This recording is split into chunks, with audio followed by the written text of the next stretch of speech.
आज हम द्वारका जिला के भाणवड़ तालुका के मोटा कालावड़ गांव में उपस्थित है। तो आज हम फार्मर से पूछते हैं कि आपको कैसा जल संचय में रिजल्ट मिला। आपका पहले नाम बताइए और क्या कितने में आपने यूज़ किया है। मारू नाम वच्छीभाई खीमाभाई करमूर, પછી ગામ મોટા કાલાવડ, તાલુકો ભાણવડ, જિલ્લો દેવભૂમિ દ્વારકા। આમાં જળ સંચય નથી કરેલું અને આમાં કરેલું છે, બરાબર।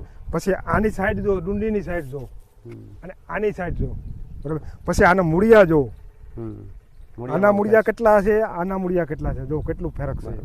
અને इसमें કઈ બાજુ કઈ જગ્યામાં તમે વાપરેલું છે? અહીંથી આમ વાપરેલું છે ને આમાં 6 કેરામાં નથી વાપરેલું, આ સાઈડ इस तरफ से હા, શેડાના કેળામાં નથી વાપરેલું અને અહીંથી આમ બધે વાપરેલું છે, બરાબર।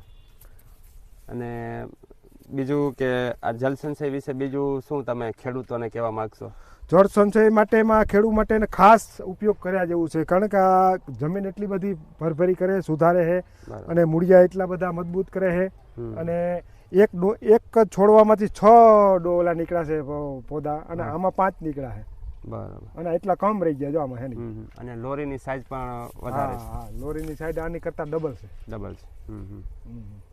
તો ખેડૂતોને તમે શું સજેશન કર્યો? ખેડૂતને કે ખાસ થોડું ભલે 5 વીઘામાં હોય ને તો 2.5 વીઘા જ